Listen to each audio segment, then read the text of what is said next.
بدعت کا مطلب کوئی نئی چیز یا نیا طریقہ جو اسلامی شریعت میں بعد میں جوڑا گیا ہو۔ اگر کوئی کام یا عقیدہ ایسا ہو جسے نبی کریم صلی اللہ علیہ وسلم اور ان کے صحابہ نے نہ کیا ہو اور وہ اسلامی شریعت کے خلاف ہو تو اسے بدعت کہتے ہیں۔ حدیث سے بدعت کی منائی۔ رسول اللہ صلی اللہ علیہ وسلم نے فرمایا، ہر نئی چیز عمل بدعت ہے اور ہر بدعت گمراہی ہے۔ حضرت جابر بن عبداللہ رضی اللہ عنہ سے روایت ہے، رسول اللہ صلی اللہ علیہ وسلم نے فرمایا، سب سے بہترین چیز اللہ کی کتاب ہے اور بہترین طریقہ محمد صلی اللہ علیہ وسلم کا طریقہ ہے۔ بدترین کام نئے کھوج کیے ہوئے کام بدعتیں ہیں اور ہر بدعت گمراہی ہے۔ حضرت عائشہ رضی اللہ عنہا سے روایت ہے کہ رسول اللہ صلی اللہ علیہ وسلم نے فرمایا، جس نے ہمارے دین میں کوئی نئی چیز ایجاد کرنا، بنانا، جوڑنا کی جو دین میں نہیں تھی تو وہ رد ہے۔ حضرت ابو ہریرہ رضی اللہ عنہ سے روایت ہے کہ رسول اللہ صلی اللہ علیہ وسلم نے فرمایا، جس نے جان بوجھ کر جھوٹ میری طرف منسوب کیا وہ اپنا ٹھکانہ جہنم میں بنا لے۔ اب میں آپ کو بدعت کی ایک مثال دے دیتا ہوں۔ مان لیجیے کوئی انسان یہ بولتا ہے کہ میں مغرب کی 3 کی جگہ 4 فرض نمازیں پڑھوں گا، حالانکہ مغرب میں صرف 3 فرض ہوتی ہیں۔ پر کوئی انسان کہتا ہے دیکھو یار، نماز پڑھنا تو نیکی کا کام ہے، تو میں 3 کی جگہ 4 پڑھوں گا، 5 پڑھوں گا، 6 پڑھوں گا، اس سے مجھے زیادہ ثواب ملے گا۔ تو ہم اسے کیا کہیں گے کہ یار یہ تو شریعت میں ہی نہیں ہے۔ شریعت میں آیا ہے کہ 3 نمازیں مغرب کی فرض ہے، تو تم زیادہ پڑھ رہے ہو، تو اس کو ہم کہتے ہیں بدعت۔ یعنی جو چیز دین میں نہیں تھی اس کو دین کا حصہ بنا لیا جائے، اس کو دین میں ایڈ کر لیا جائے، اسے بدعت کہتے ہیں۔ پر دوسرے ہاتھوں اگر کوئی انسان یہ کہتا ہے کہ یار دیکھو میں حج کے لیے فلائٹ سے جاؤں گا، تو فلائٹ سے جانا ایک نیا طریقہ ہے، وہ بدعت نہیں ہے، اٹس سپورٹنگ، وہ سپورٹنگ کام ہے دین کے۔ یعنی دین کو فالو کرنے کے لیے حج ہمیشہ سے دین کا حصہ رہا ہے، رائٹ؟ تو حج ایک دین کا مسئلہ ہے، پر حج فلائٹ میں جانا ایک نیا طریقہ، ایک سہولیت ہے، اسے ہم بدعت نہیں کہیں گے۔ بدعت ہم کہیں گے جب کوئی چیز دین کے اندر ایڈ کر لی جائے، اسے ہم بدعت کہتے ہیں۔ اب بہت سارے بدعتی لوگ بدعت کو اچھی اور بری بدعت میں بانٹ دیتے ہیں، پر نبی کریم صلی اللہ علیہ وسلم نے فرمایا ہر بدعت ہی گمراہی ہے۔ اب بدعتی لوگ جو ہیں وہ ایک حدیث کو پیش کرتے ہیں اچھی بری بدعت کو پروف کرنے کے لیے۔ تو میں پہلے آپ کے سامنے وہ حدیث پیش کرتا ہوں، اس کو روایت کرتا ہوں اور پھر ہم اس کا بریک ڈاؤن کریں۔ اور وہ حدیث ایسے ہے کہ زریر بن عبداللہ سے روایت ہے کہ کچھ دیہاتی لوگ رسول اللہ صلی اللہ علیہ وسلم کے پاس آئے، وہ کمبل پہنے ہوئے تھے۔ آپ صلی اللہ علیہ وسلم نے ان کا برا حال دیکھا کہ وہ ضرورت مند ہے، محتاج ہے، تو آپ صلی اللہ علیہ وسلم نے لوگوں کو صدقہ دینے کا شوق دلایا، کہ کہا کہ ان کے لیے صدقہ کرو، لیکن لوگوں نے اس کام میں سستی کی۔ تب آپ صلی اللہ علیہ وسلم کے چہرے سے ظاہر ہونے لگی ناراضگی۔ کہا، انصار میں سے ایک شخص چاندی کے سکے یا درہم کی ایک تھیلی لے کر آ گیا، پھر دوسرا آیا، پھر لوگ ایک دوسرے کو دیکھ کر صدقہ دے کر آنے لگے، یہاں تک کہ آپ کے چہرے پر خوشی معلوم ہونے لگی۔ پھر رسول اللہ صلی اللہ علیہ وسلم نے فرمایا، جس نے اسلام میں کسی اچھے کام کی شروعات کی اور اس کے بعد اس پر عمل ہوتا رہا، اس کے لیے ہر عمل کرنے والے کا اجر جتنا ثواب لکھا جاتا رہے گا، اور ان کے بعد میں عمل کرنے والوں کے ثواب میں کوئی کمی نہیں ہوگی۔ اور جس نے اسلام میں کسی برے کام کی شروعات کی اور اس کے بعد اس پر عمل ہوا، تو اس برے کام پر عمل کرنے والوں کے جتنا گناہ لکھا جاتا رہے گا، اور اس کے گناہ میں کسی چیز کی کمی نہیں ہوگی۔ اب آئیے اس حدیث کا بریک ڈاؤن کرتے ہیں۔ نبی کریم صلی اللہ علیہ وسلم نے اس میں کس چیز کی تعریف کی؟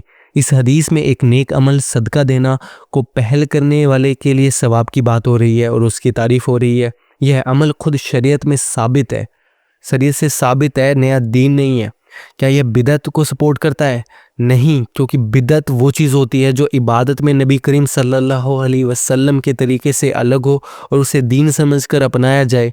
صدقہ دینا اسلام کا حصہ پہلے سے ہے، بس اسے پہل کرنے والے کا زیادہ ثواب کا حقدار بن گیا، یہ جو ہے بیان ہو رہا ہے۔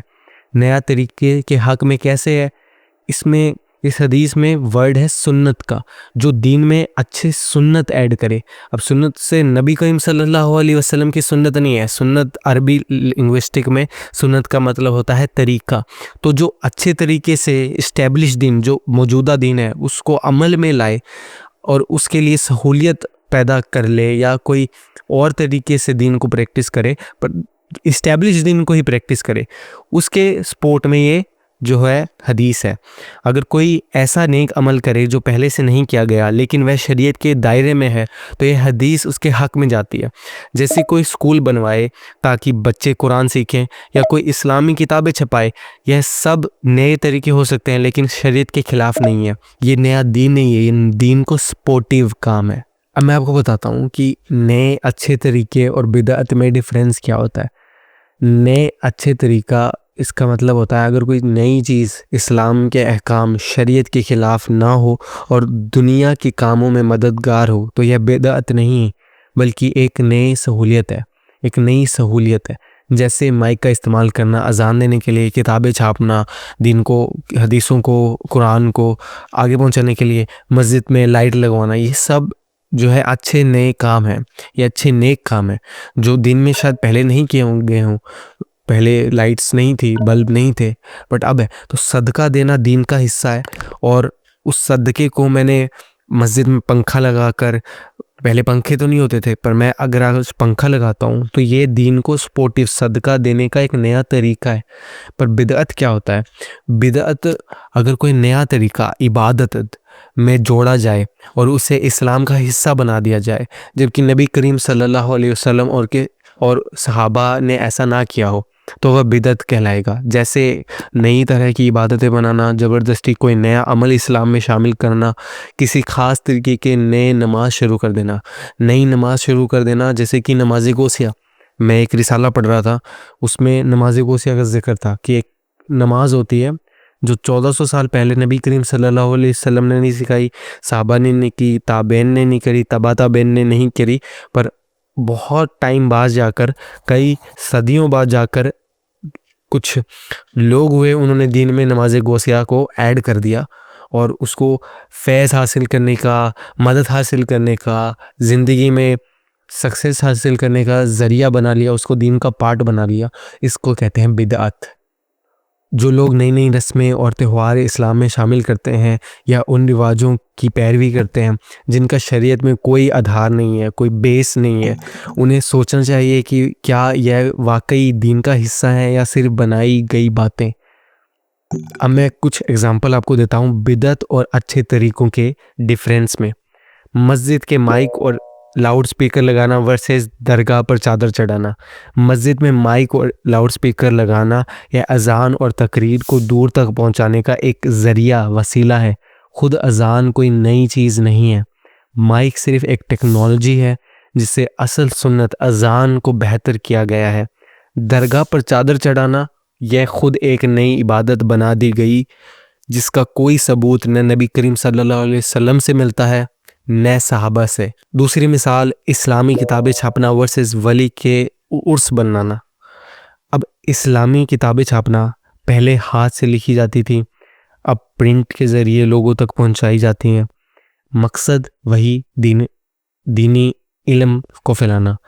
ولی کا عرس منانا یہ ایک نیا طریقہ بنا لیا گیا ہے جو دین کا حصہ نہیں تھا۔ صحابہ نے نبی کریم صلی اللہ علیہ وسلم یا خلفائے راشدین کے عرس نہیں بنائے۔ اس لیے برادر اینڈ سسٹرز، کوئی بھی عمل کرنے سے پہلے ضرور دیکھ لیں کہ وہ قرآن اور حدیث میں ثابت ہے یا نہیں۔ کہیں ایسا نہ ہو کہ آپ دین سمجھ کر کوئی ایسا کام کر رہے ہوں جو اصل میں بدعت ہو۔ بدعت سے بچو، اللہ کے بتائے ہوئے صحیح راستے پر چلو۔ ہر نیا ایجاد کیا ہوا عمل دین میں جائز نہیں ہوتا۔ ہمیشہ قرآن اور سنت کو مضبوطی سے پکڑے رہو تاکہ گمراہی سے بچ سکو اور سیدھا راستہ پا سکو۔ اس لیے ہمیشہ قرآن اور صحیح حدیث کو دیکھو، بدعت سے بچو اور اللہ اور اس کے رسول صلی اللہ علیہ وسلم کے بتائے ہوئے سنت پر عمل کرو۔ اللہ ہمیں صحیح سمجھ اور ہدایت دے، آمین۔ کہہ دو کہ ہم تمہیں بتائیں جو عملوں کے لحاظ سے بڑے نقصان میں ہیں، وہ لوگ جن کی ساری دنیا کی زندگی میں برباد ہو گئی اور وہ یہ سمجھے ہوئے ہیں کہ اچھے کام کر رہے ہیں۔ اور جو چیز تم کو پیغمبر صلی اللہ علیہ وآلہ وسلم دیں وہ لے لو، اور جس سے منع کریں اس سے باز رہو۔